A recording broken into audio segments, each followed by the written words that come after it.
of our relationship with the United States are based on immense intelligence capability and shared capability in some areas under the Five Eyes system, huge military interoperability and working together, and we saw that last night over the Red Sea and Yemen. We've got 10,000 American troops based here in the UK, and obviously we are key partners within NATO. So, and the truth is, on many issues we are aligned. But it is true that sometimes we won't entirely agree. And it is also true that there may be differences between political perspectives. But the truth is, you know, whether it is Tony Blair, George Bush, or indeed Starmer, Trump, it doesn't matter who's in the White House or number 10, there are lots of ways in which the UK and the United States have to work together and be aligned. Now, a good opposition, certainly an opposition that is hoping to form a government in a year in which you anticipate an election, is doing everything it can to be close to those who might become the new government. That is why I spent a lot of my period as Shadow Foreign Secretary going to Washington. You know, I'm well known as one of Parliament's Atlanticists, good friends, both Democrats and Republicans. It's why we were with Donald Trump back in September before his election. We spent 3 hours with him. I was with the Prime Minister in Trump Tower, building relations. And I have to say, we have an incredible team, had an incredible team under Karen Pierce as ambassador in Washington, D.C., wonderful staff, doing a very good job to ensure that whoever won the election, the United Kingdom would be close. And I think you saw that manifest in the meeting that Keir Starmer had in the Oval Office in those early weeks into the Trump term. Now, on a range of issues, whether it's security in the Middle East, whether it's the war in Ukraine, we are playing our part, and I'm sure in further questions we'll go into that in detail. What we've said in relation to trade and tariffs is that we are an open economy. We continue to be an open economy and believe in open trade. We are in negotiation with the United States to get an economic agreement, and we're taking nothing off the table as we consider next steps. In fact, we're consulting with business on the effect of tariffs. Okay, thank you. Just by way of follow-up, the Guardian today is not terribly optimistic that we are in the front rank for a trade deal. What's your perspective on that? I read the Guardian. They're not always right.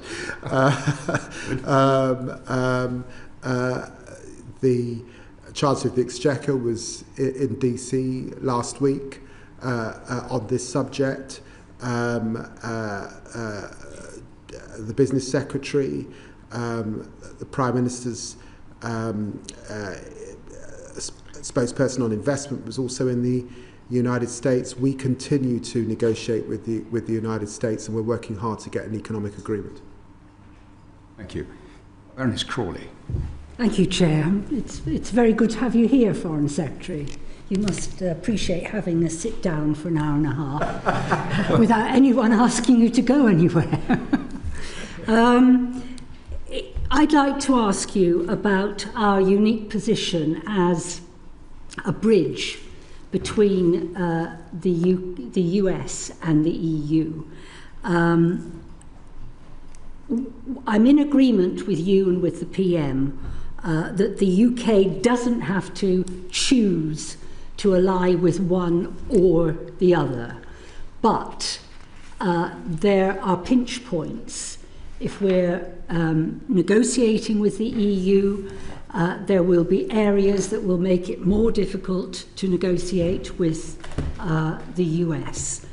How do you see the UK, in the national interest, managing that balancing act into the future with our trade and with our diplomatic relations? Let me just say that my instinct, as the Prime Minister has said, is that we should not choose and we should not set this up as a binary choice. It's a mistake. And in fact, when UK policy diverges in that way, it usually signals a mistake, the biggest of which in modern times was clearly the Suez crisis, and prior to that, you could argue, whilst the Attlee-Bevin government were important in setting up NATO, and of course in beginning our nuclear deterrent programme, it was a mistake to step out of the coal and steel arrangements that Europe were founding, the beginning, if you like, of the European coming together, that we could have shaped had we been there in those early years. So I don't think that the binary choice is helpful. We have to navigate both. Now, clearly, economically, it is self-evident that our biggest trading partner is with Europe combined, and that's why I was absolutely clear. The number one thing that I set as an objective was our EU reset. Right from day one, I set about going to European capitals and engaging. We have a new relationship with Ireland. We've got a new defence agreement with Germany. We will reset Lancaster House with France, and it was very important for me to get to Poland. I'll be there again next week as well.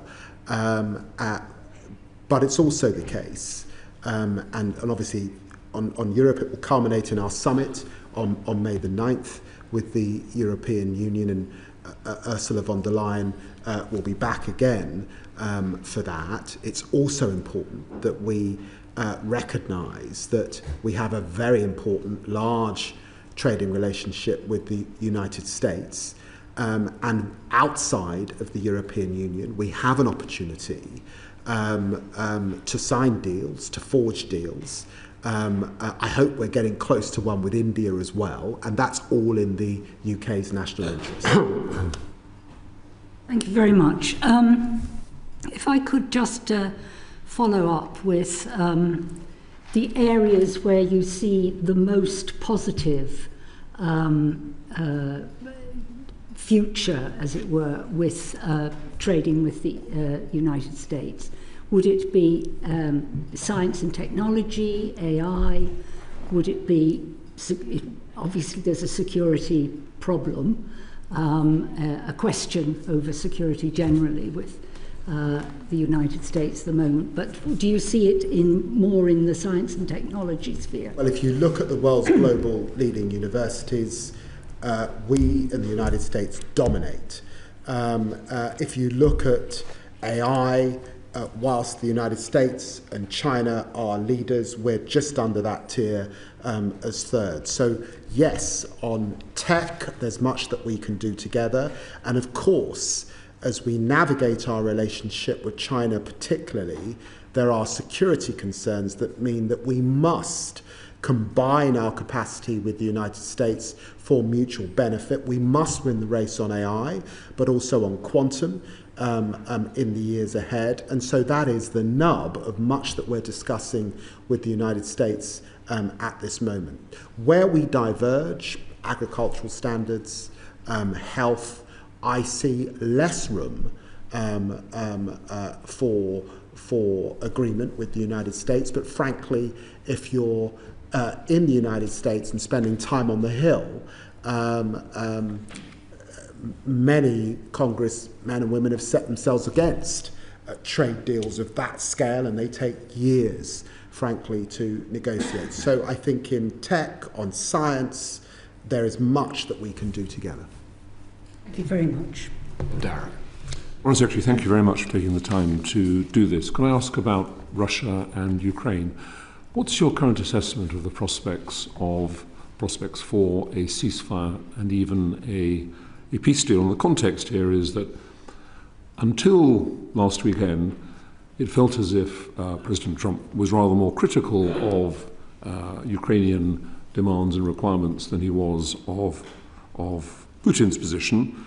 Has there been some sort of shift since that Zelensky-Trump meeting in Rome? Because since then, the president has been quite critical of Putin. So has something fundamental shifted, or are we as we were? Well, I think that there's no doubt about it. Our Prime Minister, alongside Emmanuel Macron, has done a lot of heavy lifting in the coalition of the willing. I think we saw that in the NATO meeting of foreign ministers in which Marco Rubio recommitted the United States to NATO, which was very important. We see that in the nations coming together and committing to stepping up in terms of Ukraine's security, but also importantly in terms of Europe's security, and statements from Ursula von der Leyen in terms of rearm,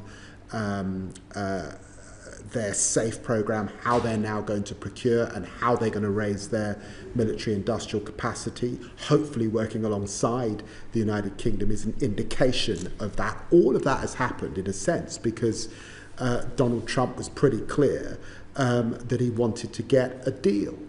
Now, I think that we see, and the images coming out of the Basilica at the Pope's funeral, I think were indicative of this, that actually, because of a lot of our effort, and indeed this time last week, I was with the Ukrainians, the Germans, the French, again ensuring that we aligned and got into the right place. That then went into the American system, and that's what Steve Witkoff took to Russia. So all attempts are going in to get the ceasefire. But in the end, this is about the terms of the deal. And you still come back to, and I suspect this lies behind your question, you still come back to what is Russia's real intent. And the truth is, 2 weeks ago, Russian ballistic missiles killed 36, wounded 119 civilians in Sumy. The violence continues. There was this gimmick of an Easter ceasefire.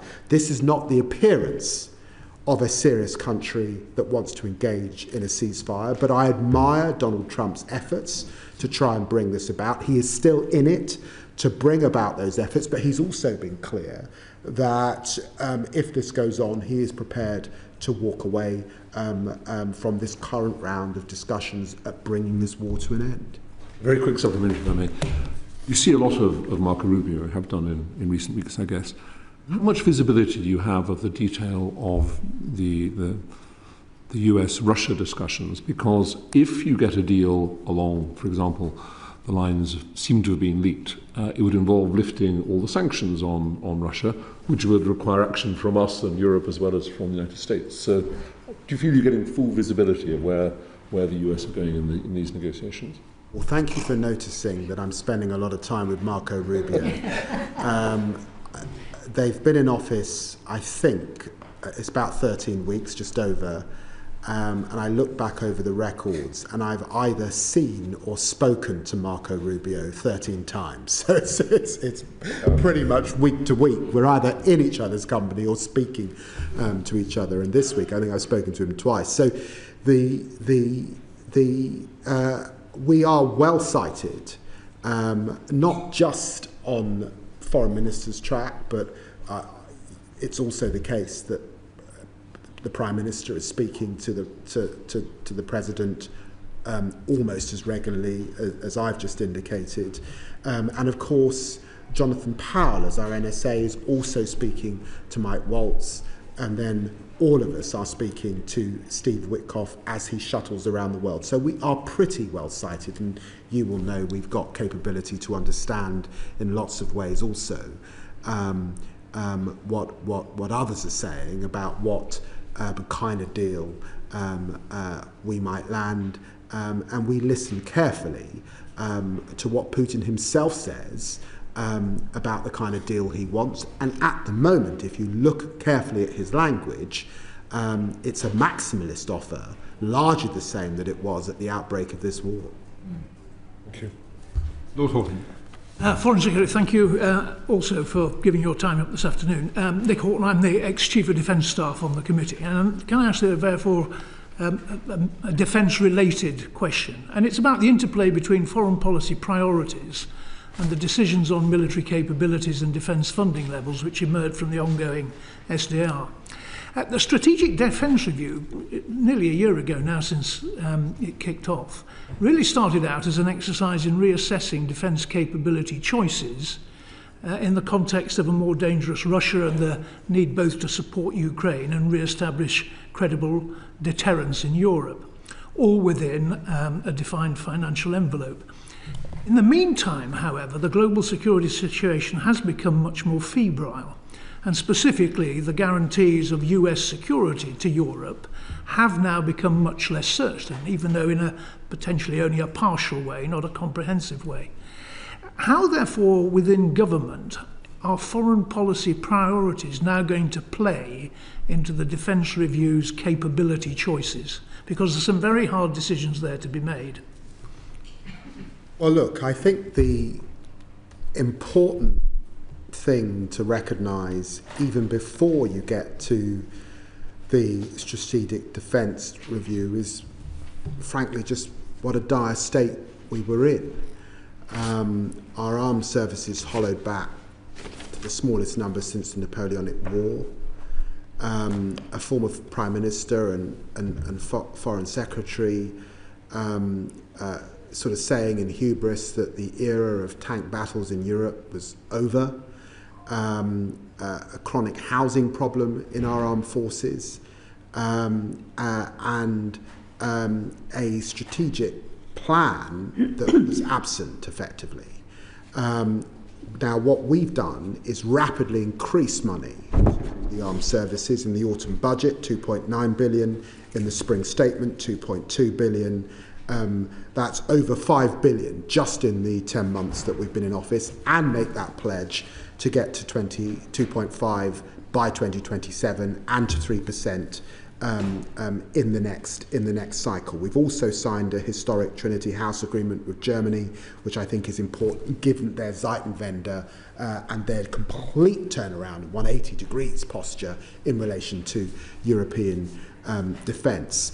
Now, your question interrogates the posture, if you like, of our closest ally, the United States. Strategically, it's been self-evident, I would say, for at least since the Obama administration, the posture towards the Indo-Pacific. And that, in the end, drives much of the United States calculus, and I think that that is a reasonable calculus that Europeans have to take seriously. When Donald Trump came into office, just 4 nations in Europe were meeting the 2% spend on defence in terms of their NATO obligations. Today it's 24. Now the truth is, presidents since Roosevelt have been saying you've got to spend more on defence, Europe. That is now beginning to happen. The penny has landed. So as we head to the Strategic Defence Review, the Defence Secretary, the Prime Minister and I have been clear that it is NATO first. We take our global obligations seriously, of course. We have got to be equipped in the right way for the 21st century. We do that alongside particularly our European and NATO allies, and there's got to be complementarity across those family of allies. But this is an era where we have to spend more. We have to procure better against this backdrop. And we have to be seen to meet our obligations and step up to those obligations. And I think you've seen that with Keir Starmer. And I think it was encapsulated really very well after the falling out we saw between President Trump and Zelensky in the Oval Office. Where did Zelensky come? What was the first phone call from the Prime Minister? Where did he come on that Saturday morning? There was a sense that the United Kingdom was back playing that important role? I absolutely applaud what the government has done thus far. And there is undoubtedly the uplift promised in defence funding. But given the remarkable low base from which we are starting, which is 2%, out of which comes a significant amount on the nuclear deterrent, a significant amount on pensions, we were, you may be aware, what you inherited was our performance as the 32nd of 32 countries in NATO in meeting our NATO military targets. So we were bottom of the league. The indications on uplift that have been made in the context of the almost certainty that Trump will come to the June summit of NATO, demanding of European NATO that it takes on the burden of conventional deterrence in Europe. I get the feeling we're spectating a slow-moving car crash between a government thinks it's doing enough and doing all the right things, but a significant delta between what Trump will lay, not just on us, but on the whole of Europe. And do you think that the government is ready for that, or do you think that it is comfortable with what it's achieved and what it's promised so far? I understand the inference of the question and why you ask it in the manner in which you do. But given the engagement I've just set out with Marco Rubio, given the Defence Secretary's engagement with Pete Hegseth, given the Prime Minister's engagement with Donald Trump, we'd have to be blind and deaf to what is clearly the US posture, particularly in relation to the Indo-Pacific. So, and my sense is that the penny has landed, the penny has dropped in Europe. Now, again, at the heart of what you're saying, I think are three potential ideas. One is burden shifting, and the United States shifting the load. The other is a recalibration of burden sharing across the NATO family, and the other is burden dumping. I think that you sound as if you think that the United States is washing its hands and handing it over. What I heard from Secretary of State Rubio was, and I think all of us did in NATO, was something quite different. They are still committed to NATO. And let's be clear, in relation to Ukraine, Starlink, intelligence sharing and capability, the money that was signed off under Joe Biden, which goes right into the autumn, all still there. But they are making demands on sharing and shifting. And I think they're reasonable demands that actually other US presidents have all had. This president has a particular style, but actually Europe is paying attention. Lord Alderdice. Thank you very much, Lord Chairman. Foreign Secretary, we have a world that is changing quite radically and unpredictably. And one change is that even during the depth of the Cold War, there were diplomatic and political and professional and scientific exchanges and meetings going on. Even our nuclear physicists from the Soviet Union, United States, United Kingdom, France, were meeting with each other through Pugwash and the American Academy of Sciences and the Russian Academy of Sciences. All of that stopped with the Russia-Ukraine war. In a context where the US administration is now engaging directly with the Russian leadership, what channels of communication and dialogue are there, if any, between the British government and the Russian leadership? Are there any things that you can tell us about that, other than that we have an ambassador of the Security Council who obviously engages from time to time with his Russian opposite number? We have you'll be pleased to know we've also got an ambassador in Russia who's able to engage with the Russian system. And there are channels on which there is engagement. There's not been, since Liz Truss made her visit, unsuccessful visit to Moscow, engagement at my level, that is true, and against a backdrop of our support to Ukraine, I've not deemed that necessary. But what I would say is, what I have sought to do since I've come into the department is distinguish between Ukraine policy and a broader Russia policy. And therefore there's a lot of work going on in the department in relation to Russia per se. I do believe, I've got to be clear, that my assessment is that Russia does pose a systemic threat to much of our national interest and much of Europe's national interests. But if you're in the business of diplomacy, you've got to be in the business of engagement on a range of issues, but one's got to be clear where those are best placed, and at the moment it's not at my level. Apart from your own level, you've said that Russia is a clear and present danger. That was the case during the Cold War as well. But at that time there were meetings of scientists and academics and professional organisations, which there have not been for quite some time now. Is this a time when those kinds of things can begin to be explored? Or if it's not, when, what might be the indications that there was a time to do that kind of thing? Well, it was a Cold War. And unfortunately, Vladimir Putin has set himself on a path that is demonstrably a hot war in Europe, with people dying in their thousands on a weekly basis as we speak. He set himself on a path where our own people have lost their lives following the Salisbury poisoning on our own soil. And where there are attempts, hybrid war, sabotage to our system on a pretty regular basis. This doesn't feel very cold, it feels pretty hot. And it's against that background that one makes an assessment.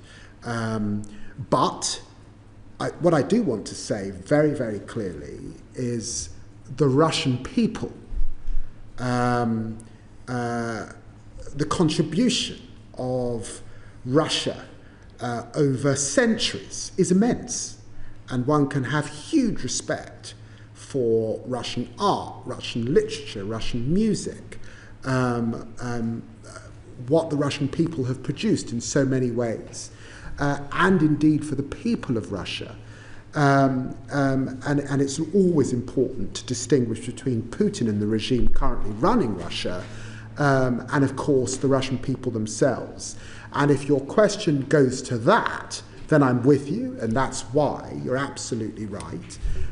We must distinguish a Russia policy and wider posture, and that is constantly under review in the department, from, of course, Ukraine policy, notwithstanding our closeness and proximity to the Ukrainian fight.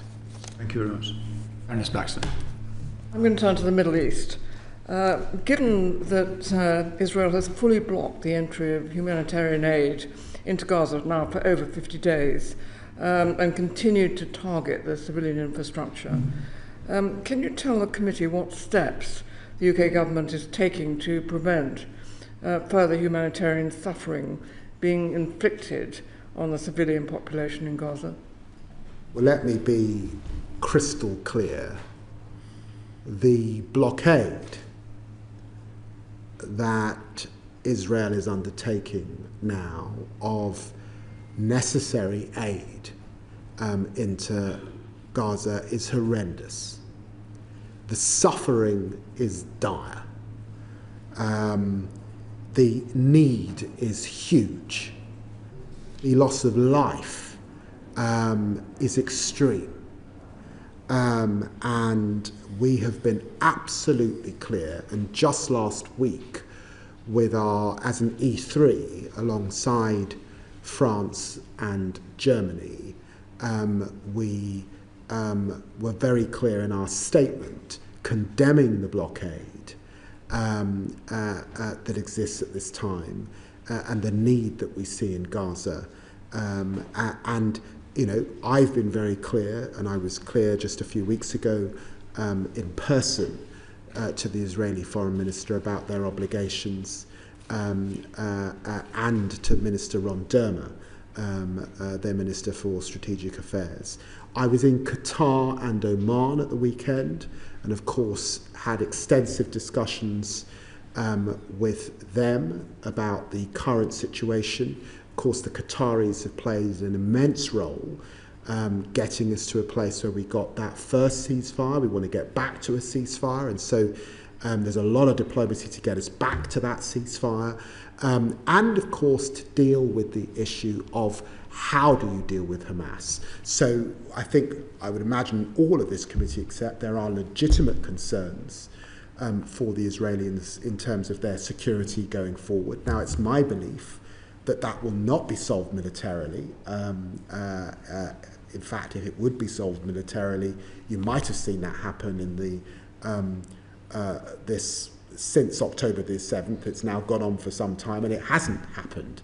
We saw when those hostages come out, those men with masks and Kalashnikovs, Hamas was still there. So how do you deal with Hamas? Well, what I was talking to the Qataris about, what we talked to the Israelis about, is this takes an exit for the Hamas leadership that's still in place, probably to a third country. This takes a proper demilitarized position for Hamas in the system, similar to what we undertook in Northern Ireland. The arms have got to be laid down, and it takes a zero-tolerance approach to the governance of Hamas. That's why I signed a memorandum of understanding just yesterday with Prime Minister Mustafa of the Palestinian Authority. Support the Palestinian Authority in their reform, because we believe, if you believe in two states, there has to be a place for the Palestinian Authority. They need reform, but we continue to support them. Thank you. I've just seen the letter you wrote yesterday to the chairman of this committee, and I think many people will welcome your outrage and feel the same level of indignation about what's happening. But I want to just quote one line back to you, if I may. In it you say, "The Israeli decision to block aid supplies and power in this way is intolerable and risks breaching international humanitarian law. Humanitarian aid should never be used as a political tool." Why risks? It is breaking humanitarian law, surely. And I think many people who read this letter and hear what you're saying would agree with it all, but they'd want to know a bit more about what action you're taking. And action has to be more than criticising the Israeli government. We've been doing that for a long time. It doesn't lead to any changes. I have taken action. The first day I was in office, I instigated a review on our arms sales to Israel. And with regret, I announced in Parliament back last September that we would not be continuing to supply arms that Israel can use in Gaza, because I believed, on the basis of our export licensing regime that was set up actually or revised under the last government, that there was a clear risk of a breach of international humanitarian law. That's the criteria I used against that sober assessment that was made.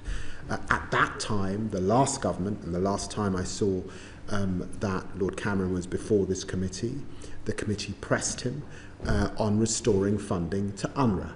I restored funding to UNRWA. There were concerns about just how much aid and commitment we were giving to Gaza. I increased our spend in Gaza, notwithstanding the issues about the aid actually getting in. So I have acted. I've now been to Israel, I think, 3 times in this last period. There's been a lot of engagement, of course, with Arab partners. I support the Arab plan. We want to improve it, particularly in relation to Israel's security and Hamas, and that was why I was in Qatar at the weekend. So a lot of diplomacy, a lot of engagement, a lot of working with partners. That means also working with the United States and Steve Witkoff in particular. Let's get that ceasefire back on track.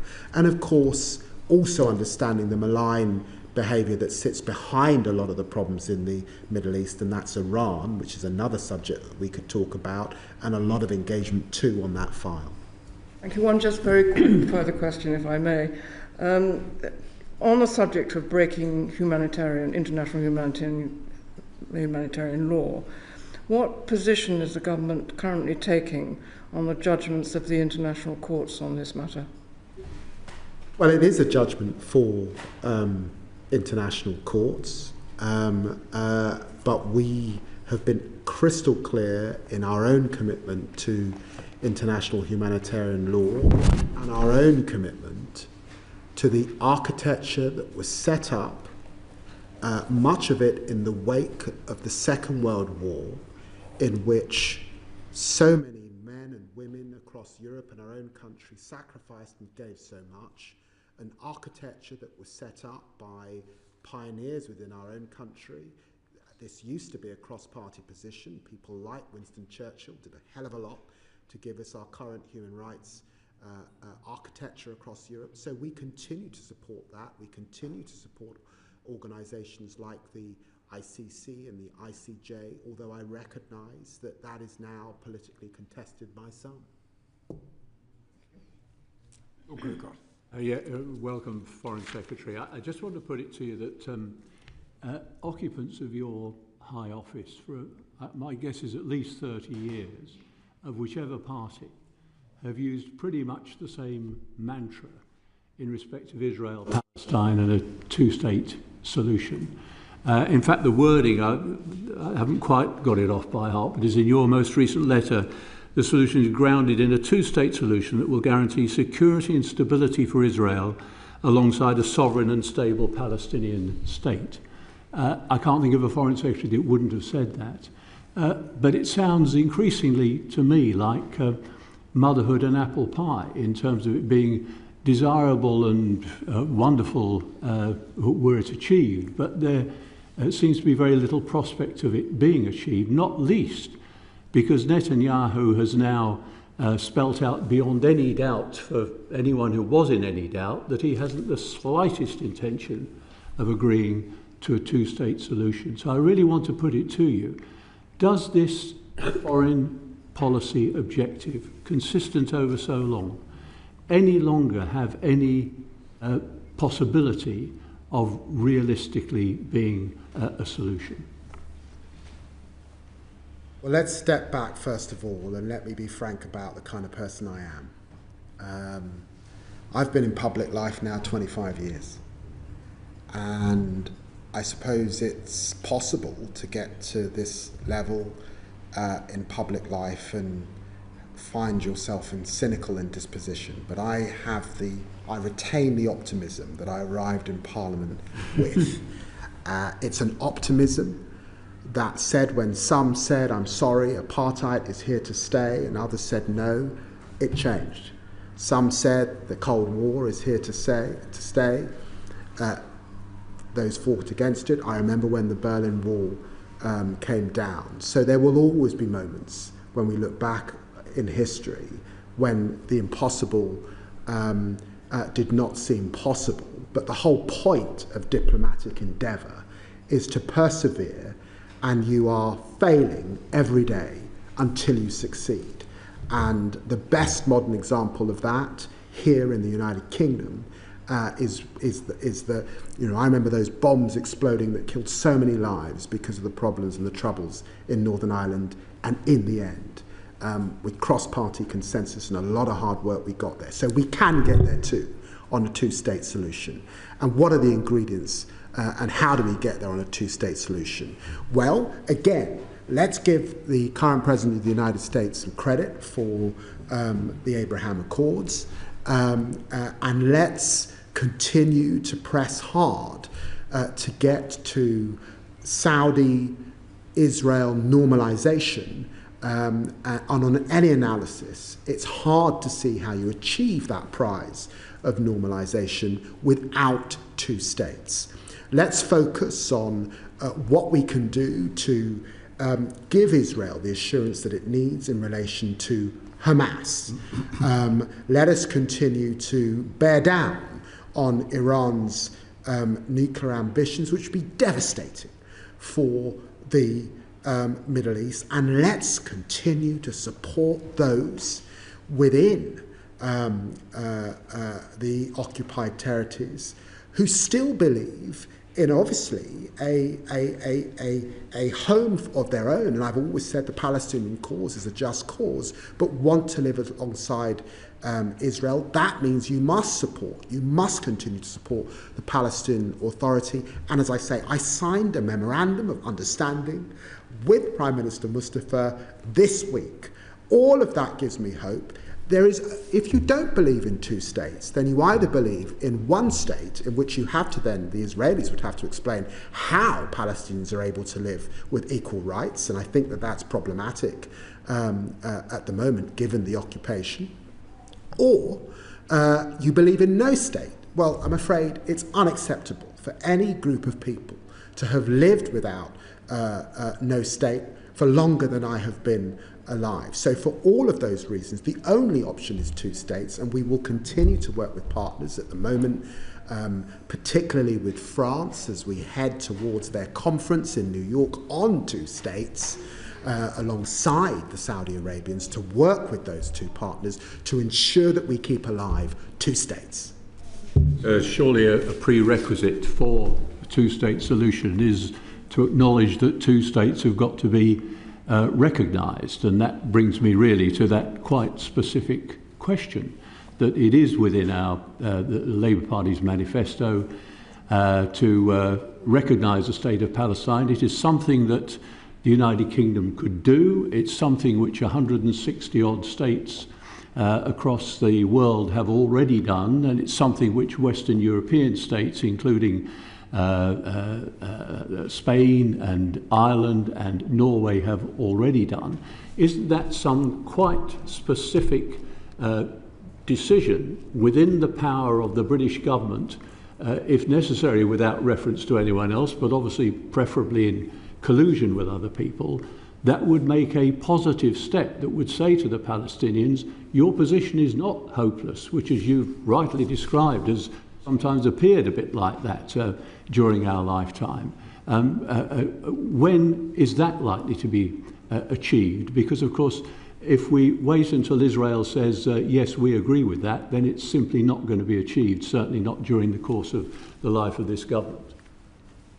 Well, I understand why you raise that, Lord Grocott, and let me be clear, no one has a veto on when the United Kingdom recognises that Palestinian state. That's the first thing.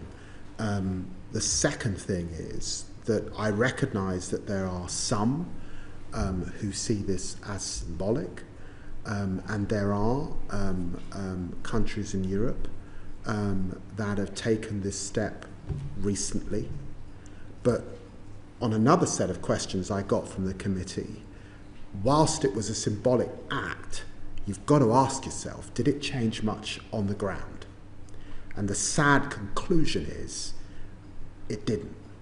And so we have always said that recognition is not the end in of itself. Two states is the end in of itself.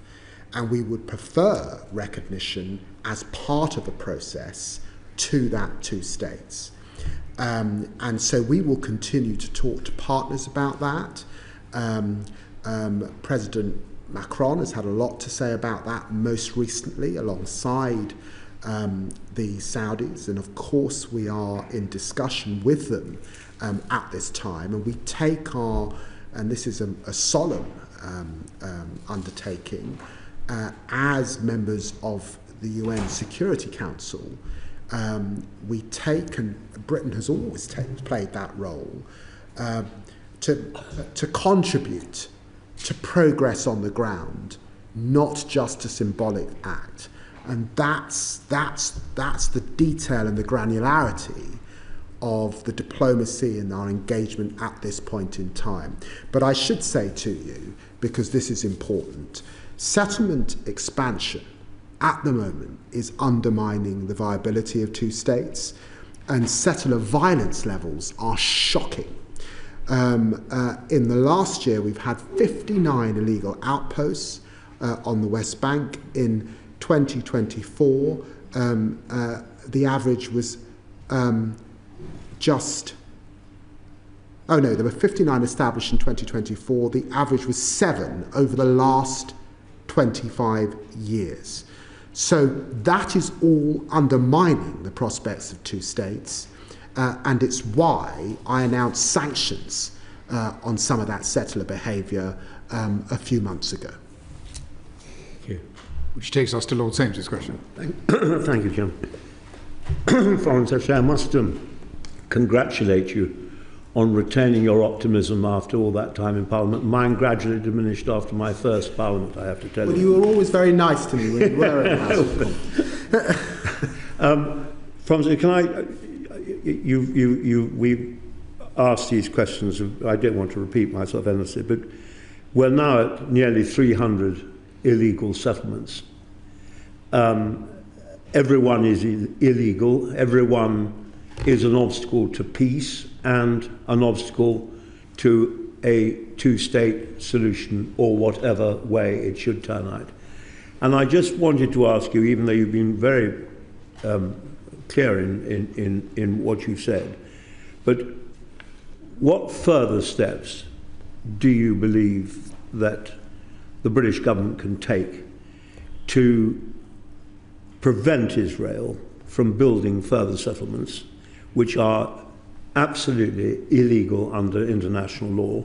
And what are the implications of Israel's settlement activities for the stability of a two-state solution? Well, I think you've dealt with that.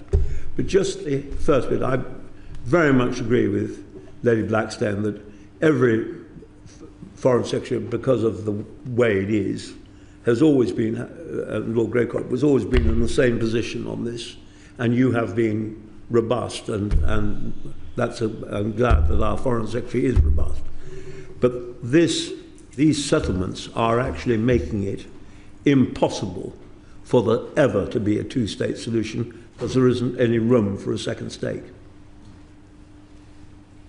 Well, I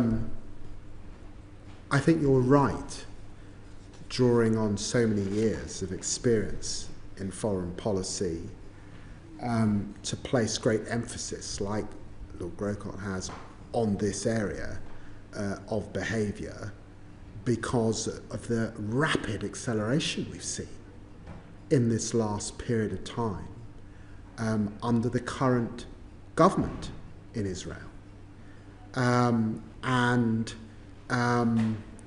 It's undermining the progress that was made in Oslo. It's undermining the 1967 arrangements, and it's running a coast and horses over that just cause. And I emphasise this every time I engage with my counterpart in Israel. It was a subject of discussion at the G7 in Canada a few months ago. Of course, it's always a subject of discussion with the Quint of Arab states, and it will be central to our discussion in New York alongside France and Saudi Arabia, no doubt about it. And it's why I announced some sanctions, and of course that is kept under close review, as you would expect, because we have a solemn obligation which begun with Balfour, and we are very, very serious about that obligation, and we must live up to it. But I indicated before that I'm an optimist.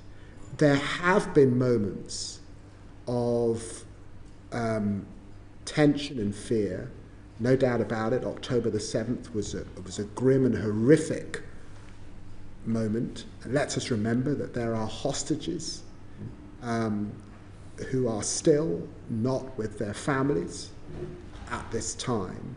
But even against that backdrop, we there was progress in the Middle East after terrible wars in the past. Let us seize this moment to get progress, notwithstanding how grim it is at this time. Thank you very much. Well, Darren. Foreign Secretary, we could just move the focus to the east a bit from the Middle East. What's your assessment of the escalating tension between India and Pakistan in the wake of last week's appalling and deadly attacks on tourists in Kashmir?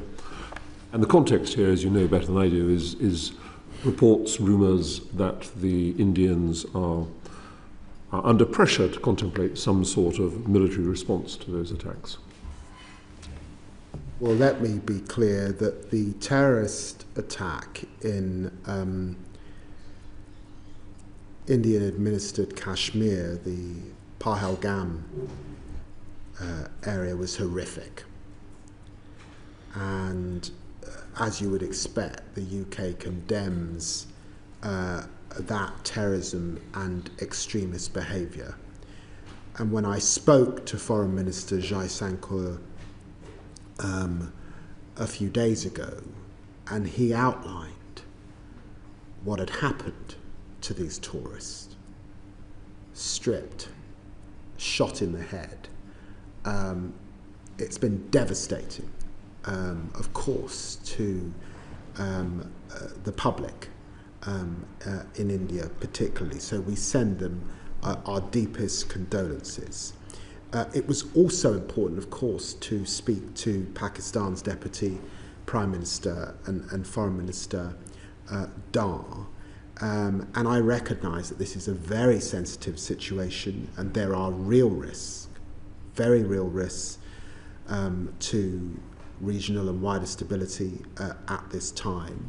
And we should remember there have been, I think, 3 wars between India and Pakistan since the independence of those countries.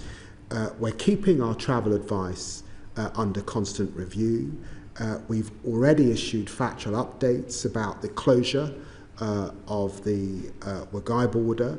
British nationals should be aware at this time of the geopolitical tensions, and I'm deeply concerned about the impact of any escalation would have in the region and those living and working or travelling there.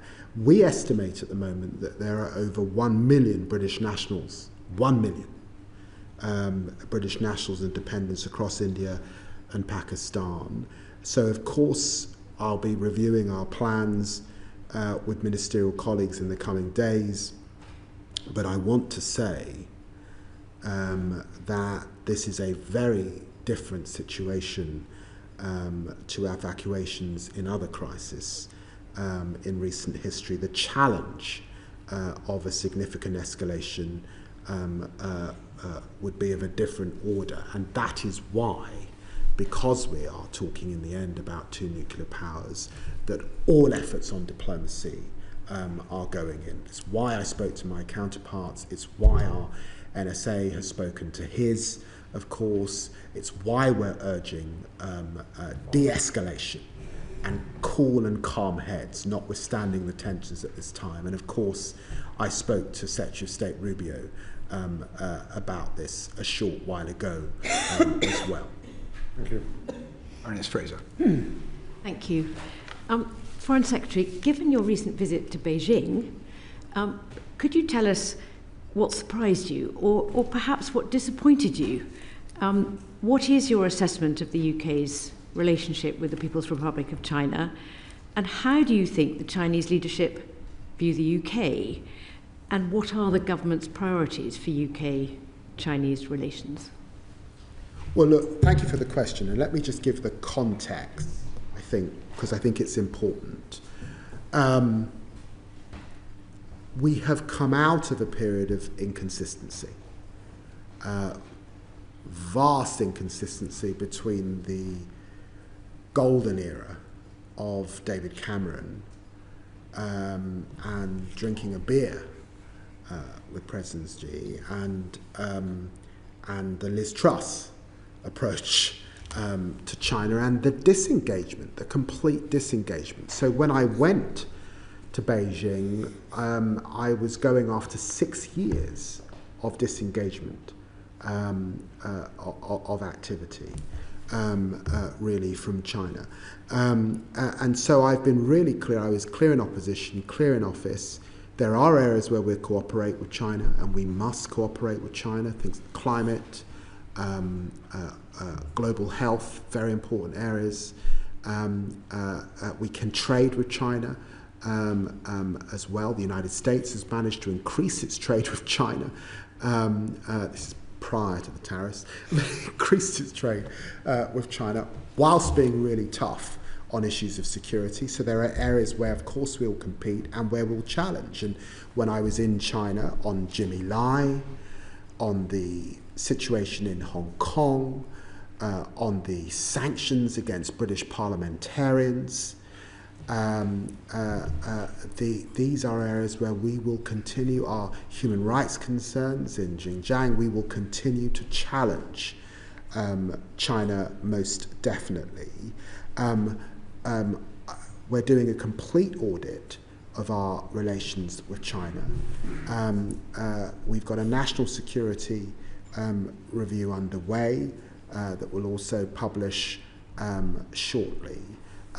So we're clear-eyed about our relationship, but I think it has been important that I have been, my counterpart has come from China, that the Prime Minister has indicated that he will go to China, that the Chancellor of the Exchequer has been there, that the Net Zero Secretary has also gone, because in the end, this is a global power that it's hugely important that Britain has a relationship, is engaged with,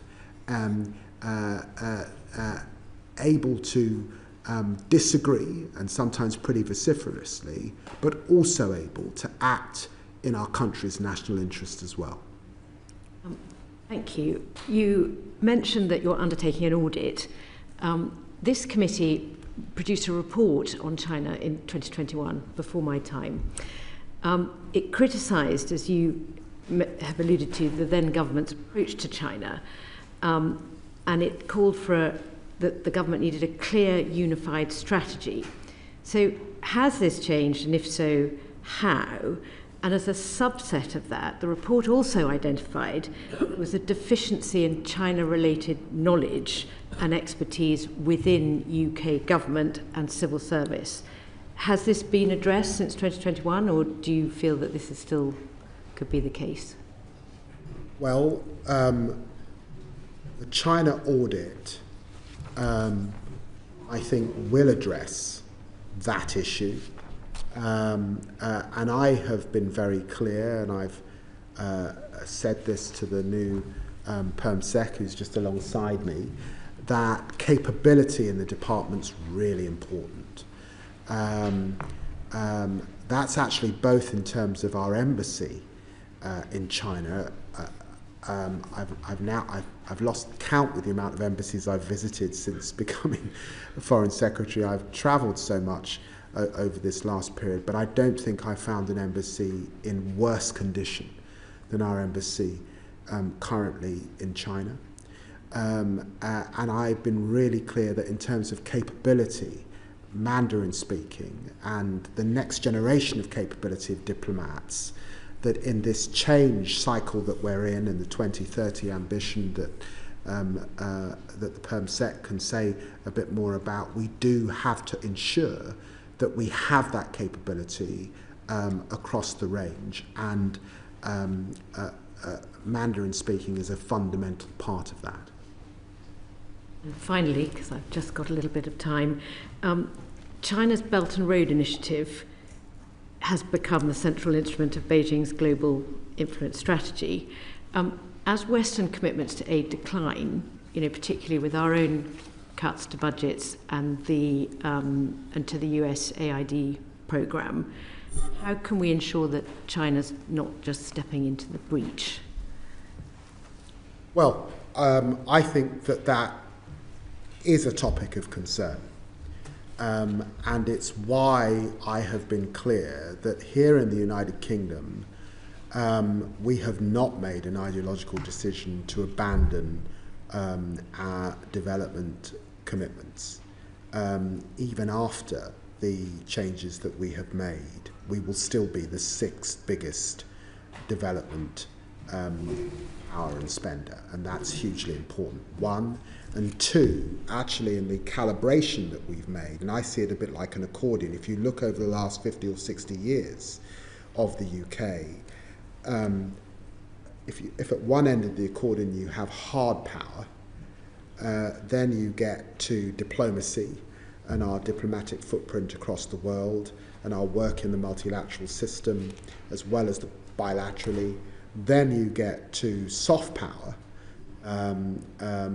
which includes, of course, development, but also fantastic organisations like the British Council, the BBC World Service.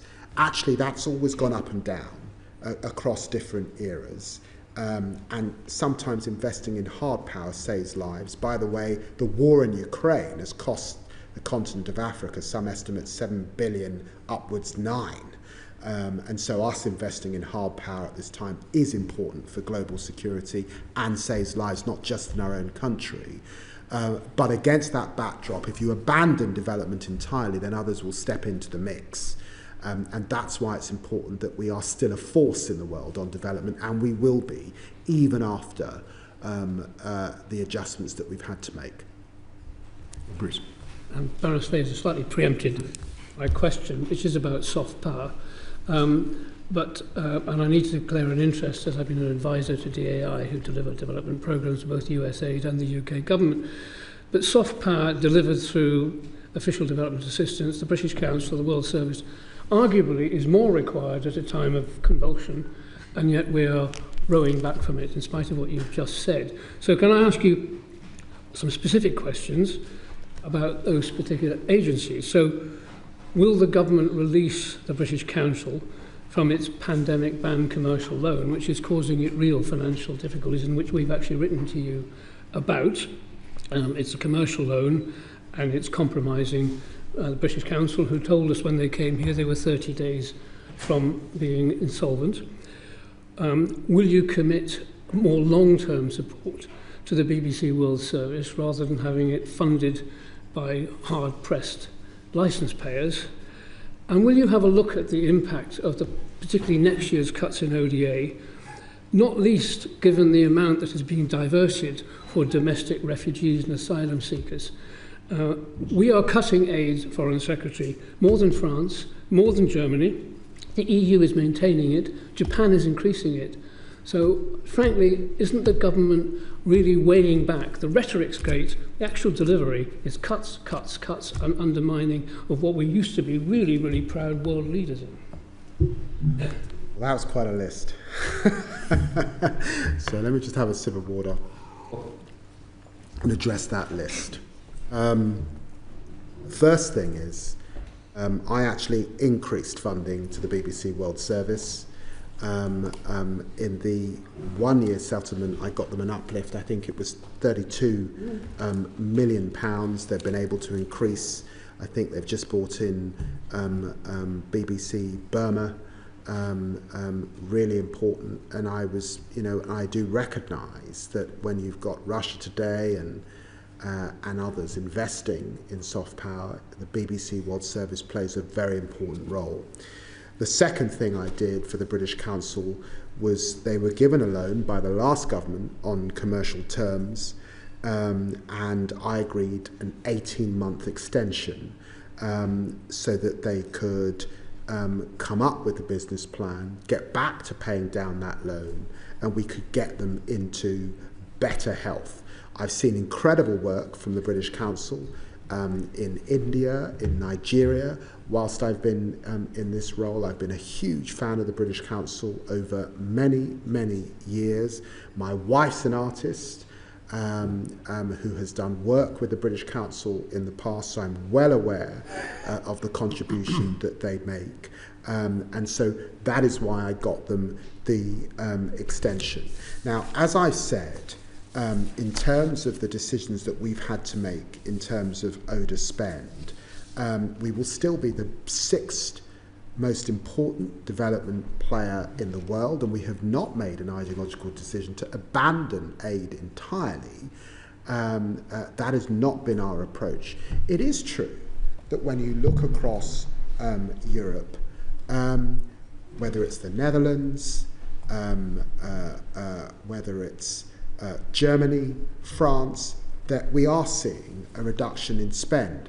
But it is also true that there has been a need for a deeper and more meaningful conversation about Western development for many, many years. I make a distinction between humanitarian aid, but we now see the UN agencies with their UN 80 program having to reform as a result of decisions made by USAID. All of us have been in developing countries. All of us have seen the jeeps. All of us have seen the different UN logos, and some of us have wondered why it took 19 different UN agencies in some countries, sometimes duplicating effort. I'm really pleased the UN is doing that work now. China's Belt and Road is a fact. The commitment of the Gulf now to development is a fact. The commitment of India, of Brazil, of Turkey to development is a fact. So the truth is that the architecture that was set up 60 years ago has needed review for some time. Our review is committed to ensuring that in Gaza, in Sudan, in Ukraine, we meet our obligations. We continue to support fantastic organisations like BII, which do an incredible job. We will still be there on climate, and we will still try and support the poorest and the most fragile states, which is why I made my commitment to Sudan. But the truth is, we do have to recognise that a conversation about reform is long overdue. I think, too, I want to have a conference that brings together the Western community on development and aid and how we spend that aid, because the time is now right for leadership, and it's also right for being sharper and smarter about the way we spend our money across the board. I'll just make one suggestion. I mean, reform would be better before the cuts rather than after the cuts. But the second point is, what about a cross-UK approach, bringing trade, investment, diplomacy, culture, all of these things together as a single offer? I've had ambassadors and high commissioners say actually the British offer across Africa and the Commonwealth is a bit complicated and confused. So is that a suggestion that we could do to ensure that our visibility is not dropping below the radar, which a lot of people in Africa say it has? Your instinct that reform is better before the cuts is probably fair. It's why I announced the Soft Power Council, and it's why I announced the Africa approach. All of that came before the decisions that we had to make on development spend. But what I was sort of suggesting is that it's not just about the UK acting unilaterally, it's about a family of nations committed to development. And I think there's got to be a wider conversation alongside UN agency, and it's that leadership position that I hope the UK can take up in the coming months as we make decisions. But I want to be crystal clear that there is still a commitment to development. We still want to get back to more spend, by the way, when we get back to growth. And I'm absolutely clear that investing in hard power also saves lives and is also important to global security. Thank you. Foreign Secretary, sticking with the theme of the World Service, in your recent visit to the Western Balkans, you warned of the, and I quote, the long hand of Russian interference in the region. One of the recommendations in one of this committee's earlier reports following an inquiry into the Western Balkans was that the government should provide funding directly for the creation of a BBC Albanian service. Nothing, of course, inherently to do with either Albania or Albanian, but in order to counter Russian disinformation in Kosovo, where the majority of the population are Albanian speakers. And as we've seen what a success BBC Serbia has been, would you not agree now that it would be a sensible, self-interested move to create or to provide the funding for a BBC Albanian service? And perhaps I could tack on a quick related question to that main question and ask you if you could clarify whether the future model for sustainable funding for the World Service is expected to emerge from the spending review or from the Charter review, because I've heard both versions from different ministers.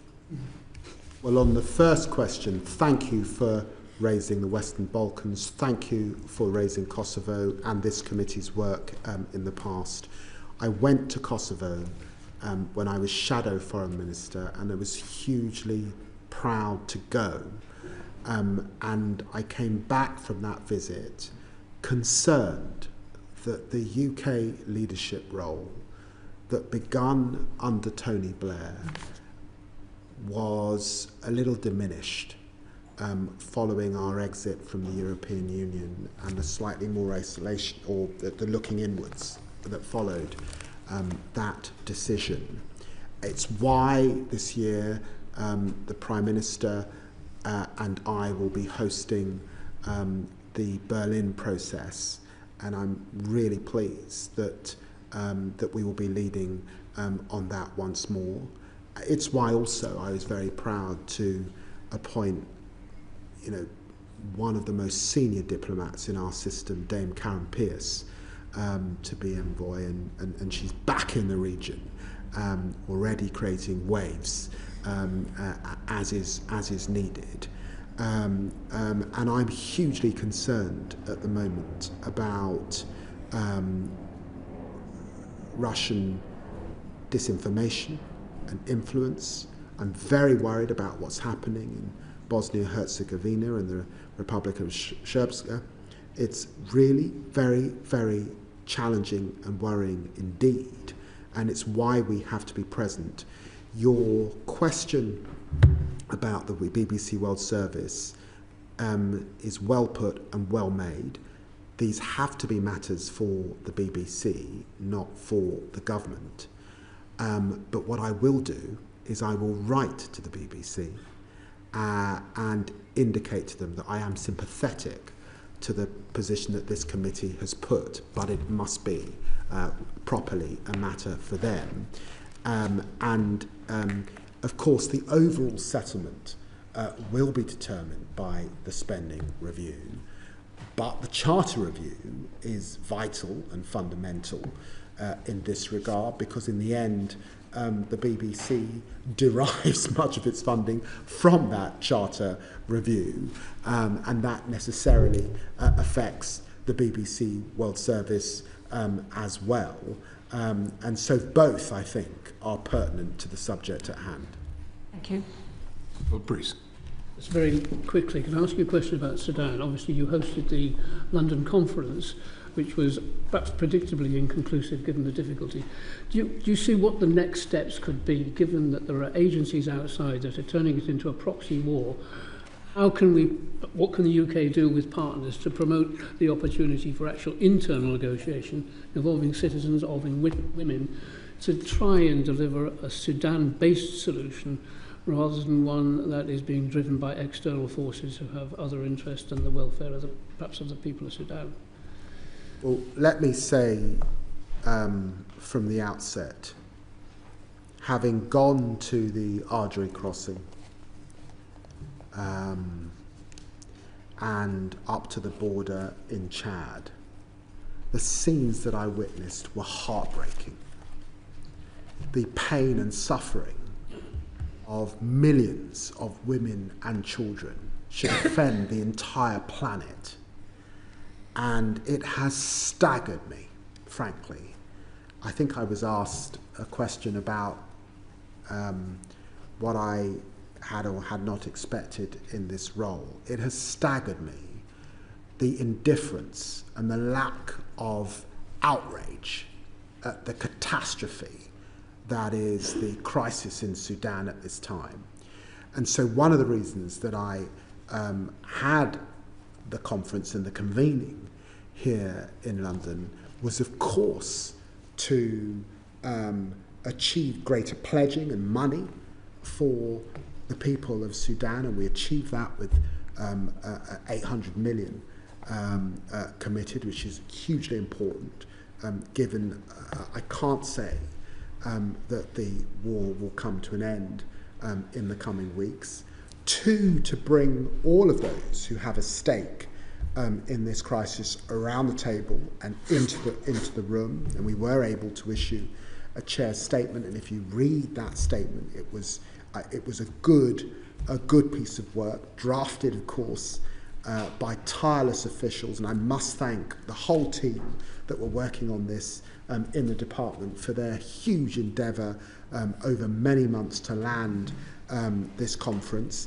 And of course it put a spotlight back on this issue nationally and internationally, which was precisely what I wanted to do. As you know, a few months back I put down a resolution in the United Nations. Unbelievably, Russia blocked the resolution. Russia, who claims to stand with African nations and be this great voice for the global South, committed to even more suffering in Sudan. I hope that they will think again. There's a lot of diplomatic effort going in to try and get the Russians to think again. And we will continue to work with partner countries, and specifically to bolster and work with the African Union, because we have got to have Africa-led approaches to Africa's conflict, supported by the international community, but alongside the African Union. And all of that effort will go in over the coming months. Thank you.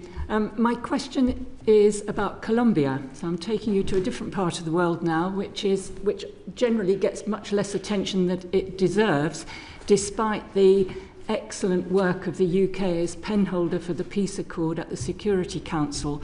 And I was very pleased to see only earlier this month in the report to the Security Council that you emphasise the UK's full support for the UN mission of verification for the peace accord.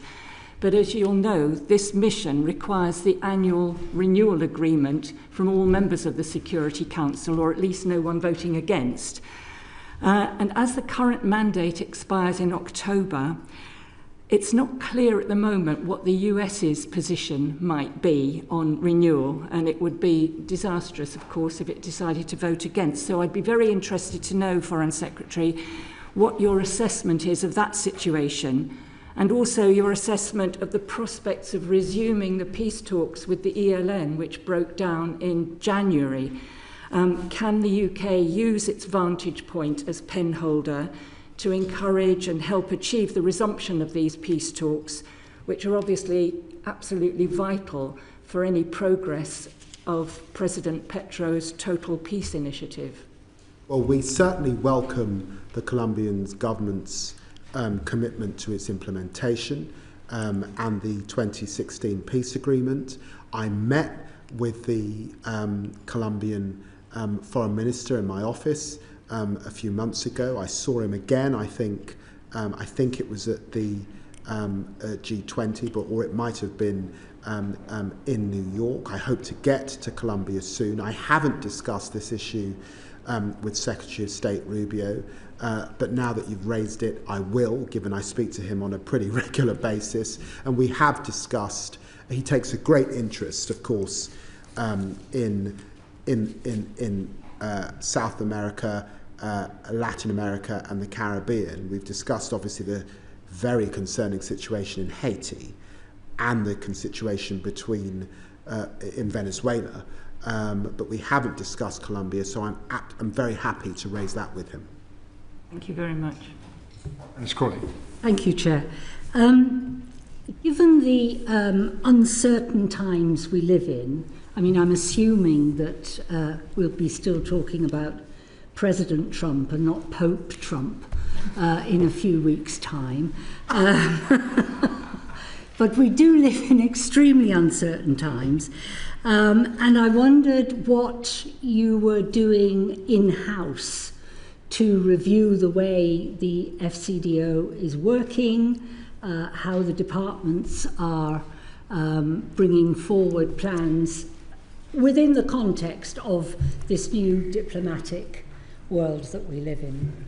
Well, I'm going to bring the Perm Sec in here because I saw that David Cameron was so mean he didn't allow Philip Barton to get a word in edgeways last time, and I'm determined not to follow that path. But let me set the vision and then ask the Perm Sec to talk a bit about the how, because this is really important. I am the first Foreign Secretary since William Hague to have shadowed the role in opposition for 3 years, and to be able to come to my own assessment and obviously to speak to lots of people about where we needed to do better. There are thematic issues that have been important for me to set in the right place in the department. So I think we've got to do better on growth. We've got to be the international delivery arm of the government on growth and economic diplomacy. We have a huge role to play on migration, on returns, but alongside the Home Office, on the upstream work in countries. And so I'm really pleased that we've set up a joint unit working alongside the Home Office on that issue. There's more to do on illicit finance.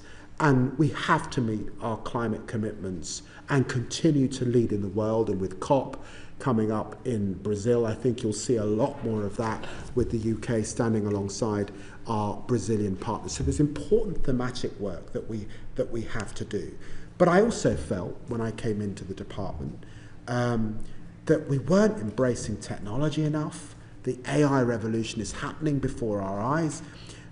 There's much more we can do to free up diplomats, to do more, perhaps less in Whitehall, more overseas in the coming years. The department felt a bit top heavy, and I'd asked the Perm Sec to look at that issue. I set up 3 reviews that looked at development, that looked at economic diplomacy, our relations with middle powers, also, and the result of those reviews with a new Perm Sec, and I think we got the best,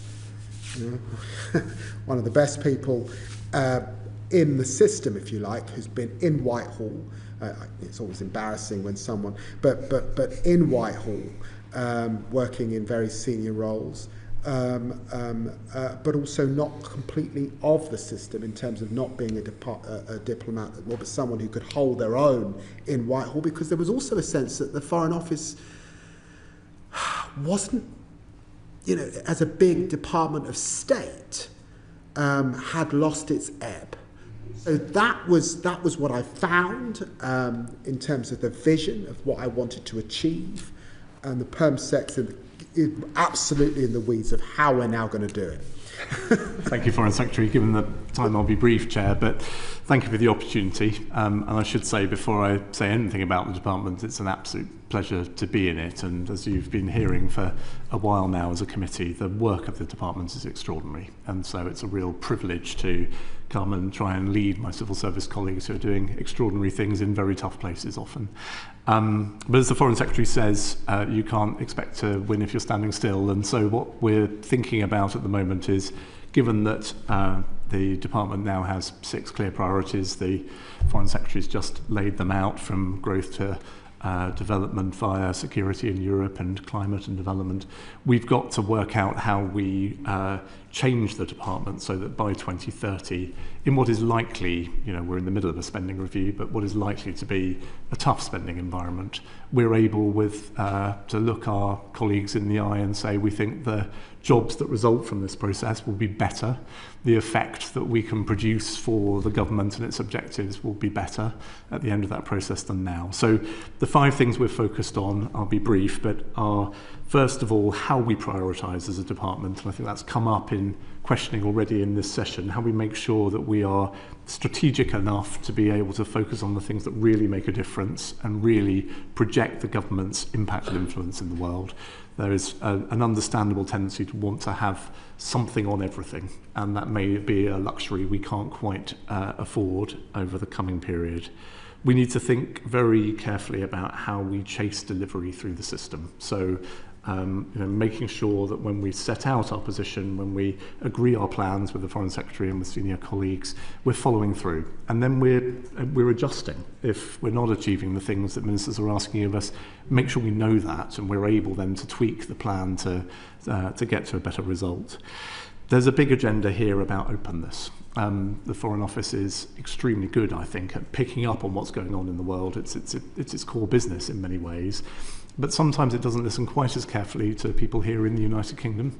There is an extraordinarily rich culture of both learned commentary on foreign affairs, which obviously this committee benefits from, but also we are lucky enough in this country to have diaspora communities from almost every corner of the world. And we both want the Foreign Office to take advantage of that ecosystem to make sure that we're employing every single asset the UK has openly to challenge our own policy making and make sure it's the very best it can be. Fourthly, we've touched on workforce. As I say, the material we have in the department is absolutely first rate, I'm delighted to find. But sometimes we hold it back. We haven't, this has been implied in one or two of the questions already today. We could do more to invest in the capability of our own workforce, whether it be in supporting the development of genuine Chinese and Mandarin expertise, or supporting that workforce in some of the most difficult to place workplaces in the world. There's a lot to do. And the Foreign Secretary announced in opposition, I think, a College of British Diplomacy, which will be our vehicle for really concentrating on the skills and development and talent that we've got in the department. And then finally, an important, if slightly dull-sounding word, efficiency. I come into the department, and of course, for good reasons, by decent people, processes have multiplied, and there is a job of work to be done just to streamline and to make sure, as the Foreign Secretary says, that we're taking advantage of the very best techniques and technology to give our people, often in tough jobs, the best tools we can. So those are the 5 things we're focused on as a leadership team. Foreign Secretary holding us to account. We get the spending review outcome hopefully now in a matter of weeks, and then we'll know exactly what we're delivering against for the next few years. Well, that's very interesting. Thank you very much. I think Baroness Blackstone wants to follow up. Yes, a quick one. But very briefly, many years ago I was involved in a huge study of our overrepresentation, overseas representation, and how we made foreign policy in London and around the world. And certainly the Foreign Office was then hugely top-heavy. So it's interesting that you've discovered, or think that it may be still. And I don't know whether the Permanent Secretary will agree, but the more top-heavy you are, the more you deny opportunities for your very able, younger and more junior people, and it's deeply frustrating for them. So I do hope you're able to address this one. But the second thing is that I've recently been overseas, and one of the criticisms that have been made of the Foreign Office in London is how immensely slow it is at making decisions, particularly about the allocation of funds for overseas development. So speed, I think, is of the essence to be more efficient. So that's a bit of feedback for you. You may have had it already. Thank you. Thank you. May I respond very briefly to the first point there?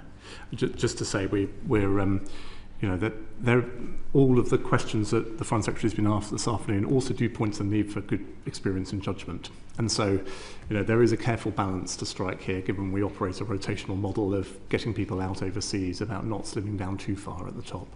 But I am very alive to the risk that if you have too many senior people, the work drifts upwards, and you don't give younger diplomats and development officers the chance they need. Foreign Secretary, Number 10 announced earlier this month that the UK is finalising a deal with Mauritius on Chagos. Can you provide the committee with timelines for signature and when Parliament may have sight of the text of the treaty? And will it require primary legislation and or the CRAG procedure? Well, I want to be absolutely clear that it absolutely will get the full scrutiny that you would expect it to get when those discussions come to a fruition. I can't give a timeline because These are detailed discussions, and at the heart of this, despite some of the noise that we've seen is national security. Is UK national security, is securing a base for the next century, and a base on Diego Garcia that keeps much of the global community safe at a time when there are immense challenges globally and specifically in the Indo-Pacific. And that is a base that has served us so well. It's in so many ways, and actually was active in relation to the Red Sea just over this last period. So I absolutely undertake that when we get there, I would expect proper parliamentary scrutiny and debate and discussion as you would expect. Thank you. We've got time for Baroness. Absolutely. One more. Final question. Not in relation to Chagos, but going back to something that both of you have mentioned in different answers, which is the importance of Mandarin expertise. You've both mentioned that. I just want to be sure that you're aware that currently the Department for Education is considering whether it should renew funding for the extraordinarily successful Mandarin Excellence Programme, whose funding expires in August this year. And you clearly understand the importance of producing a pipeline of British nationals who are Mandarin speakers for diplomacy, for security and for business. So I do hope you will make the views of the FCD and the needs of the FCDO known to the DFE before it makes a decision that would be a very backward-looking decision if the Mandarin Excellence Programme were to be cut. Let me just say one last thing to the committee that is important. It runs through much of, I hope, my contribution and the outlook of the department. I set it out in opposition, and I think it's stood the test of time. And that is that the posture of the UK has got to be one of progressive realism. We have to meet the world as it is, not as we would wish it to be. With the huge challenges we've got with global war, the huge pressures we've got with competing superpowers, and that means we've got to be fit for purpose for today, not fit for purpose for yesterday or decades ago. And that's what makes Mandarin hugely important to invest in at this time. And I can't emphasize that enough, and of course I emphasize it to my colleagues. And it's why, following my visit to China, I was keen to catalyse Whitehall engaging with China. And because we had been absent for so many years, actually this is not just ministerially, I think there was quite a lot of nervousness amongst officials. How do we engage with China? And so the capability bit, sometimes it involves speaking the language, but also being empowered to engage is fundamentally important. But of course you do it very clear-eyed about the challenges as well. Thank you. Foreign Secretary, thank you for giving up an hour and a half of your very busy time. Thank you. I look forward to coming back. Thank you. Hold you to that.